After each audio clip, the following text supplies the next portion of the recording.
கிறிஸ்துவுக்குள் பிரியமான அன்பு சகோதர சகோதரிகள் யாவரையும் என் அருமை ஆண்டவரும் உலக இரட்சகருமாகிய எம்பெருமான் இயேசு கிறிஸ்துவின் நாமத்தினாலே நான் உங்களை வாழ்த்துகிறேன். ரோமர் 6ஆம் அதிகாரத்திலே 2ஆம் வசனத்தை நாம் இன்றைய நாளிலே தியானிப்போம். பாவத்திற்கு மரித்தவர்களாகிய நாம் இனி அதில் எப்படி பிழைப்போம்? பாவத்திற்கு நாம் மரித்தவர்கள். பாவம் என்று சொல்லும் பொழுது தேவனுக்கும் நமக்கும் உள்ளதான உறவை பிரிக்கக்கூடியதான ஒன்று. தேவனுக்கும் நமக்கும் உள்ள அந்த நல்லுறவை பிரிப்பதற்கான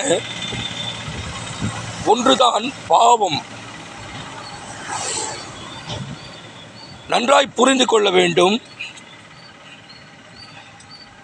நம் இயேசு கிறிஸ்துவுக்குள்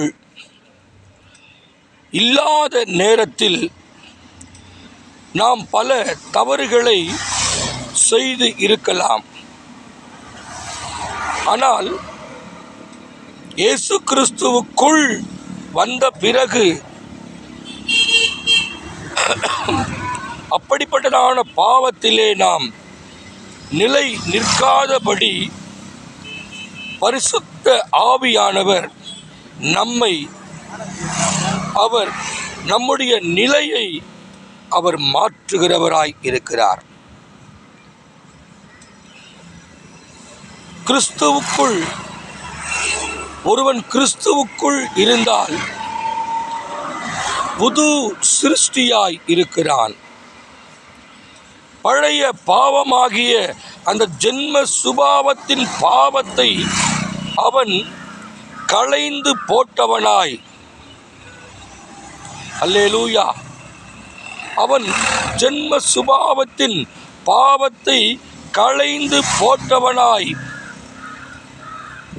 பிதா குமாரன் பரிசுத்த ஆவியின் நாமத்தினாலே அவன் ஞான ஸ்நானத்தை பெற்றுக்கொள்ளும் பொழுது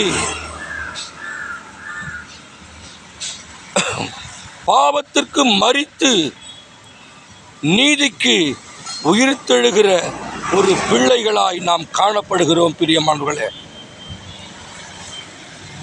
நீங்களும் ஐயா நான் இன்னும் ஞான ஸ்நானம் பெறவில்லை என்று நீங்கள் சொல்பவர்களாக இருக்கலாம்.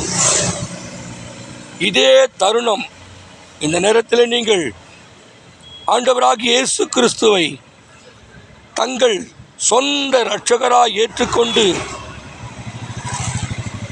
ஞான ஸ்நானத்திலே நீங்கள் பங்கு பெறுவீர்கள் என்று சொன்னால் தேவனுடைய பிள்ளைகள் ஆகும்படிக்கு அவர் நமக்கு அதிகாரத்தை கொடுக்கிறவராயிருக்கிறார்.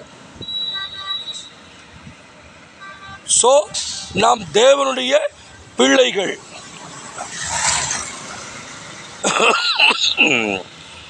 ஞானஸ்நானம் பெற்ற பிறகு பாவத்துக்கு மரித்தவர்களாய் நீதிக்கு உயிர்த்தெழுந்தவர்களாய், அல்லேலூயா,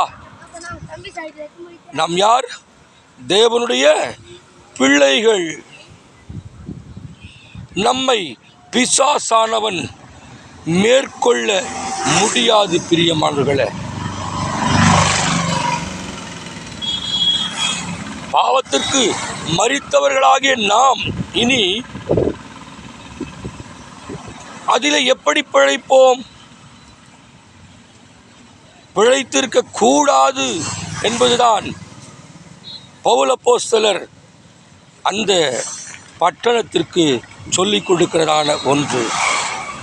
இப்பொழுது நான் உங்களுக்கு சொல்லுகிறேன், இனி நீங்கள் பாவத்திற்குரியவர்கள் அல்ல, தேவனுடைய பிள்ளைகள். அல்லேலூயா. எனக்கு அருமையான தேவஜனமே, பாவத்திற்கு மரித்தவர்களாகிய நாம் இனி நீதிக்கு உயிர்த்தெழுகிற பிள்ளைகளாய் நாம் காணப்படுவோம். அது ஞான ஸ்நானத்தின் மூலமாய் நடைபெறுகிற ஒன்றாயிருக்கிறது. தண்ணீரிலே பாவத்தை நாம் அழுத்தி விடுகிறோம். ஏனென்று சொன்னால், தேவ ஆவியானவர் ஜலத்தின் மேல் அசைவாடுகிற ஒரு தேவனாய் இருக்கிறார். பிரியமானவர்களே, நீங்கள் தண்ணீரிலே மூழ்கும் பொழுது, ஓ ஹல்லேலூயா, பரிசுத்த ஆவியானவர் உங்களை பலமாய் பிடித்து கொள்வார். உங்களை அவர் பலமாய் பிடித்து, ஓ என் பிள்ளை வந்து விட்டான், ஓ என் பிள்ளைக்கு என்ன தேவையோ அதையெல்லாம் நான் கொடுக்க சித்தமாயிருக்கிறேன். பரிசுத்த ஆவி உங்களுக்குள் வந்த பிறகு நீங்கள் பலனடைந்து கழுகுகளைப் போல சட்டைகளை அடித்து உயர எழும்புவீர்கள். மறந்துடாதீங்க பிரியமானவர்களே, பாவத்திற்கு நாம் மரித்தவர்களாய் நீதிக்கு உயிர்த்தெழுகிற ஒரு பிள்ளைகளாய் நாம் காணப்படுவோம். நாம் ஜெபிக்கலாமா? பரலோக பிதாவே, இந்த வேளைக்காக ஸ்தோத்திரம். இதை கேட்ட ஒவ்வொரு தேவ பிள்ளைகளையும் கர்த்தர் நீர் ஆசீர்வாதமாய் நடத்துவீராக. இயேசுவின் நாமத்தில் பிதாவே, ஆமென்.